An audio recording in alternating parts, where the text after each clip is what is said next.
Okay, we're here at Epcot, and Darlene Love is going to be performing this weekend at the Garden Rocks Theater. Okay, how did you get started in your singing career? My father was a minister, so I'm a PK, what they call a minister's kid.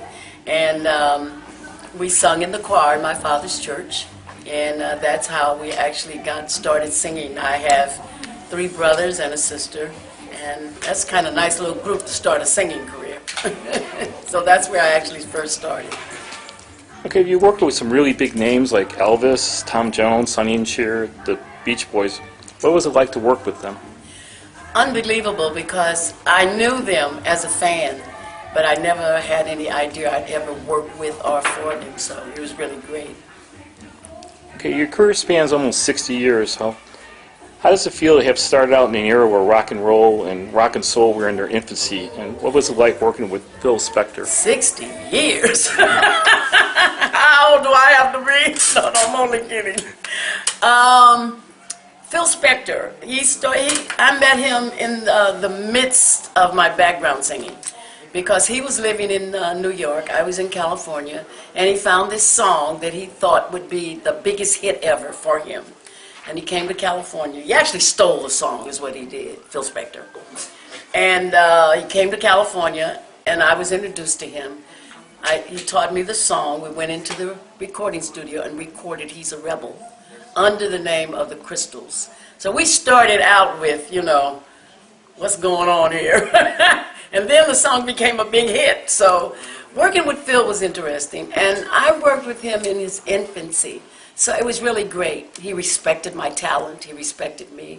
So I didn't have to go through a lot of crazy changes with him. Good. In addition to the singing, you're also an actress and in the Lethal Weapon movies.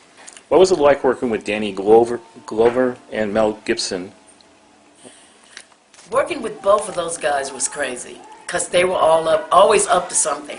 When I got that job, I didn't know I was going to get it, because I had gotten this phone call, and they wanted to know if I'd be interested in being in a movie with Danny Glover and Mel Gibson. And I said, yeah, sure. Check is in the mail, one of those, right? And no, they were serious. They hired me, not just to do one, but all 4 of them. So I always say that Mel Gibson was always running around causing trouble, and Danny was always sleeping. So he was like a big teddy bear. They always had to call him to the set. Well, go to his trailer. I know he's in there sleeping. Or Mel was running around, mischief, starting trouble.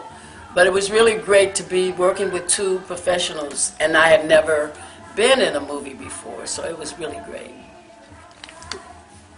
Okay, Christmas songs have played a big role in your career, from performing on Phil Spector's 1963 Christmas album to charting in the top 100 with All Alone on Christmas from Home Alone 2. Having a tradition of singing in Letterman's Christmas show to performing your own New York Christmas show, or holiday songs some of your favorites, or do you have another type of song that you really love to perform? You know what? It was really great being able to record the first rock and roll Christmas album. Phil Spector was the first producer to record a Christmas album, because they did 45s, but they never did a whole album, and rock and roll. And it was amazing.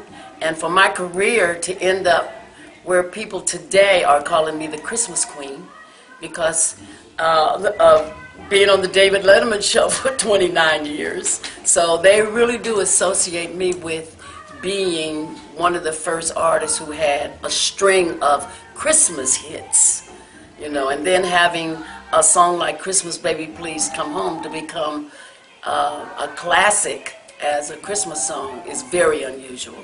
Because, I think White Christmas with Bing Crosby was the last big Christmas song that was ever recorded, or Jingle Bells.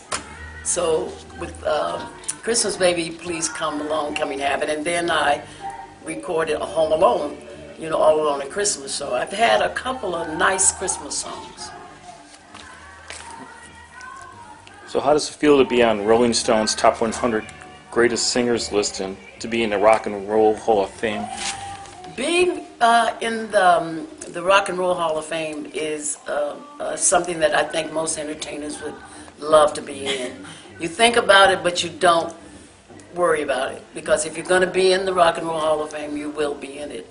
And plus, I had a lot of advocates like Bruce Springsteen and Stevie Wonder and Stephen Van Zandt, and they pursued me being in the Rock and Roll Hall of Fame because they felt that I was one of the first artists to really be involved in rock and roll as a background singer. So it really did help me being in the Rock and Roll Hall of Fame. So how does it feel to be performing here at Epcot, and what's your favorite thing you've seen or done at Walt Disney World? Well, I have just got here Thursday, which was yesterday, so I haven't really seen it. I think I've seen more today than I have since I've been here, because when they said I had to come and do the interview today, I just went, oh well, I'll see Epcot Center tomorrow night. But it's really great being here, because what I have seen of the center is gorgeous. I can't wait to work tonight. Okay, thank you. You're welcome.